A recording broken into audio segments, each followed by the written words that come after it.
నమస్తే మేడం. నమస్తే. Madam, BJP party మహిళలకి 33% అని పార్లమెంట్లో ప్రవేశపెట్టడం జరుగుతూ ఉంది. సో కానీ బీజేపీ పార్టీలో మహిళలకి ఎంతవరకు ప్రాధాన్యత ఉంది?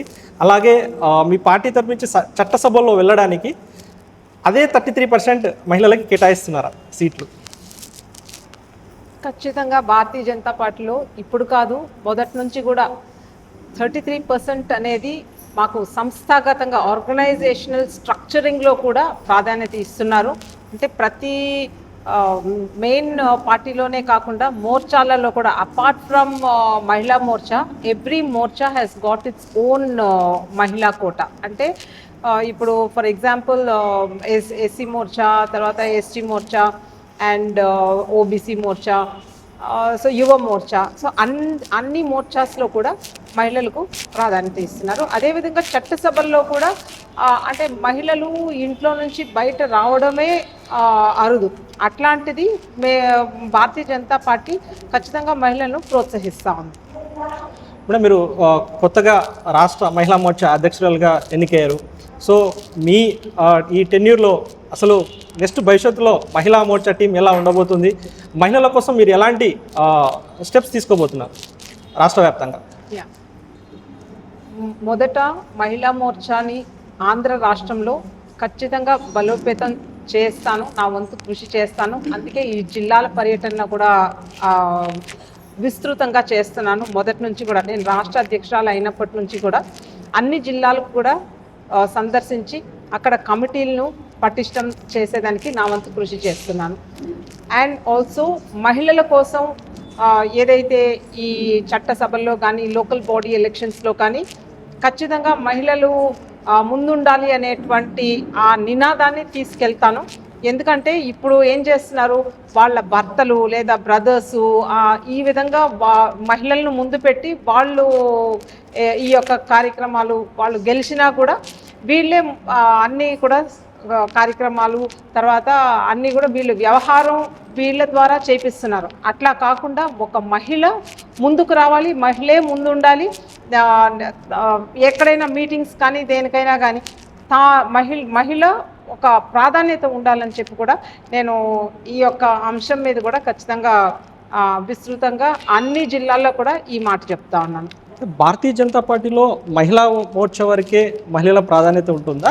మెయిన్ బాడీలో కూడా మహిళల యొక్క ప్రాధాన్యత ఉంటుందా? ఖచ్చితంగా మహిళా Morcha is wing of parent body. Parent బాడీలో కూడా మాకు ఇప్పుడు ఏంటంటే మాకు జనరల్ సెక్రటరీస్ 4 ఉంటే అందులో ఒక మహిళా జనరల్ సెక్రటరీ ఉన్నారు. అదేవిధంగా సెక్రటరీసు వీ హ్యావ్ మహిళా సెక్రటరీసు, అదేవిధంగా వైస్ ప్రెసిడెంట్లోనూ మహిళా వైస్ ప్రెసిడెంట్స్ ఉన్నారు. సో ఇట్లా ప్రతి ఒక కమిటీలో కూడా వీ హ్యావ్ మహిళా రిప్రజెంటేషన్స్ ఇన్ అవర్ పార్టీ. అంటే పార్టీ బాధ్యతల్లో మహిళలకు ప్రాధాన్యత ఇస్తున్నారు, కానీ మరి చట్టసభల్లో వెళ్ళడానికి ఎమ్మెల్యే కానీ ఎంపీ సీటు కానీ సీట్లు ఇవ్వడానికి పార్టీ సిద్ధంగా ఉందా? అర్హత ఉండే మహిళలకి ఖచ్చితంగా ఇస్తున్నారండి. పార్టీలో కూడా చట్టసభలో వెళ్ళేదానికి కూడా అర్హత ఉండే మహిళలకు where she is capable of handling on her own ఖచ్చితంగా అవకాశం ఉంది మహిళలకి. అంటే ఇప్పుడు నిషితా రాజ్ గారికి రాష్ట్ర బీజేపీ మహిళా అధ్యక్షురాలుగా అవకాశం ఇచ్చారంటే యూఆర్ కేపబుల్ పర్సన్ అనే ఇచ్చారు.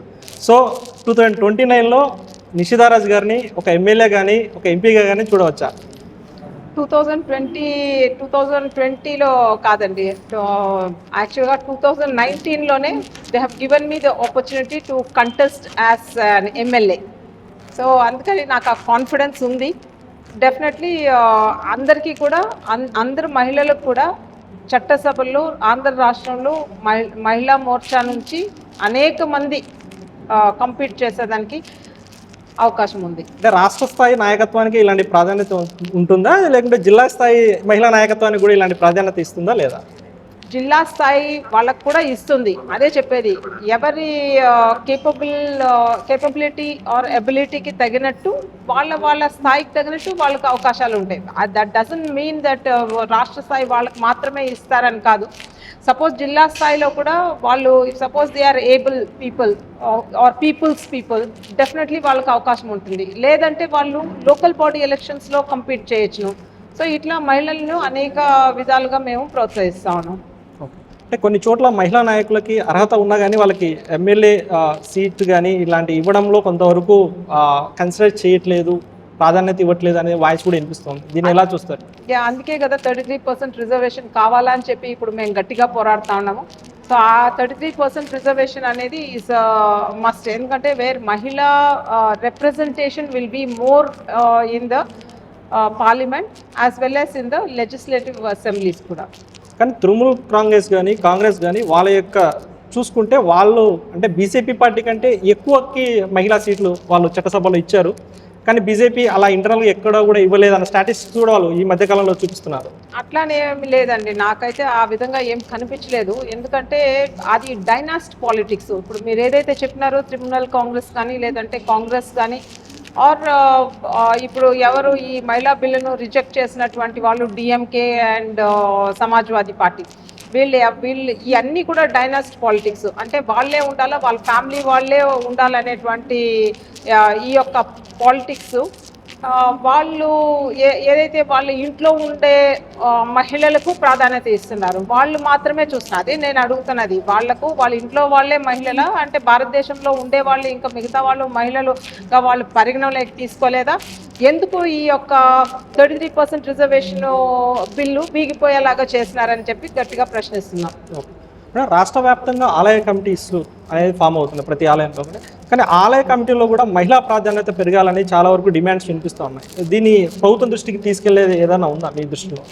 ఆల్రెడీ ఆలయ కమిటీలో కూడా మహిళలు యొక్క పాత్ర ఉంది. ప్లస్ మహిళలకు కూడా ఆలయ కమిటీల్లో అవకాశం అనేది ఇస్తున్నారు. దీనికి మనం ఏం కామెంట్ చేయాల్సిన అవసరం లేదు. ఎందుకంటే నాకు తెలిసే చిన్న ప్లేసెస్లో కూడా ఆలయ కమిటీల్లో అయితే మహిళలకు ప్రాధాన్యత ఇస్తున్నారు. ప్రతి ఆలయ కమిటీలో కూడా మహిళల్ని తీసుకుంటున్నారు. ఓకే, అంటే రానున్న భవిష్యత్తులో జిల్లా స్థాయిలో కూడా మహిళలకు ప్రాధాన్యత ఉంటుందండి, నమ్మవచ్చా? ఖచ్చితంగా ఉంటుంది. ఖచ్చితంగా ఇది వచ్చి గట్టిగా బల్ల గురించి చెప్పొచ్చును. మహిళలకు భారతీయ జనతా పార్టీ ఇచ్చేటువంటి ప్రాధాన్యత మాకు సంస్థ ఏ ఇతర పార్టీలు కూడా ఇవ్వలేదు. సంస్థాగతంగా కూడా మేము ప్రాధాన్యత ఇస్తున్నాము. మహిళలు వాళ్ళు సొంతంగా వాళ్ళు కాళ్ళ మీద నిలబడాలి, చట్టసభల్లో కూడా వాళ్ళు ఉండాలనేటువంటి ఉద్దేశంతోనే ఈ మహిళా మోర్చా ఈ ప్రోగ్రామ్స్ ఇండివిజువల్గా చేసుకునేటువంటి కార్యక్రమాలన్నీ కూడా మహిళలు చేసుకుంటున్నారు. అంటే నేనేంటంటే దెర్స్ అ డిఫరెన్స్. మిగతా ఏ పార్టీలలో కూడా ఈ యొక్క మహిళలకు ఇంత ప్రాధాన్యత అనేది లేదు అని ఖచ్చితంగా చెప్పచ్చు. మేడం, మాధవ్ గారి నాయకత్వం గురించి మీరు ఏమని చెప్తారు madam? Madhav Garu, he is a very dynamic personality, and he has chosen his team well, where everybody are active, and he is driving everybody to work for the party at the grassroots level. So ఈ విధంగా చేసుకుంటూ ఎప్పుడు అంటే ఏదో ఒక కార్యక్రమం పెడుతూ lime లైట్లో ఉంటూ అందరూ కూడా ఏ మోర్చాకు ఆ మోర్చా వాళ్ళు ఇండివిజువల్గా ఇండిపెండెంట్గా చేసుకునేటువంటి ఒక అవకాశం మా అందరికీ ఇచ్చినారు. ఖచ్చితంగా మేమందరం కూడా దాన్ని వారి నమ్మకాన్ని వమ్ము చేయకుండా wheel work for the development of the party in whole of Andhra Pradesh.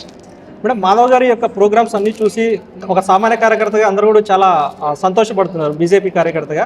కానీ నాయకులుగా మాత్రం చాలా ఇబ్బంది పడుతున్న సన్నివేశాలు కొన్ని చోట్ల కనిపిస్తున్నాయి. ఎందుకంటే ప్రోగ్రామ్స్ ఎక్కువయ్యేసరికి మేము ఆర్థికంగా కొంచెం ఇబ్బంది పడుతున్న సందర్భాలు ఉన్నాయి. ఎందుకంటే గతంతో పోల్చుకుంటే ఈసారి ప్రోగ్రామ్స్ అనేవి చాలా ఎక్కువగా ఉన్నాయి భారతీయ జనతా పార్టీలో అని వినిపిస్తూ ఉంది. దీన్ని ఎలా చూస్తారు? See, every dedicated and committed karyakarta should not feel this. Makanta, we are enjoying actually our work, whatever Madhav Garu is giving us. Definitely we are enjoying our work so much, and we are doing this work. అంటే ఆర్థికంగా అంటే definite గా అంటే ఒక meeting పెట్టాలన్నా mobilise చేయాలన్నా కొంత ఆర్థిక వనరులు ఉండాలి కదా. ఇప్పుడు కార్యక్రమాలు లేకుంటే కార్యక్రమాలు లేవు, ఏమీ లేదు, బీజేపీ లేదు అనేసి అని అంటారు. మరి ఒక బలమైన నాయకుడు మాకు ఆంధ్ర రాష్ట్రంలో నేనున్నాను మీరు చెయ్యండి అనేసి అంటే I don't think so anybody is feeling like this. Definite గా వీఆర్ ఆల్ వెరీ హ్యాపీ అండి. We are all proud to say that you know మాకు అసలు తీరిక లేదు, అసలు ప్రతిరోజు మాకు ఏదో ఒక కార్యక్రమం ఉంది అని పై కార్యకర్తల నుంచి కింద కార్యకర్తల వరకు ఇదే మాట అంటున్నారు. So we are very happy about this. Okay. So party programs ఎక్కువగా ఉన్నాయి, పబ్లిక్ ఇంటరాక్షన్ ప్రోగ్రామ్స్ తక్కువ ఉన్నాయంటే దీన్ని ఎలా చూస్తారు?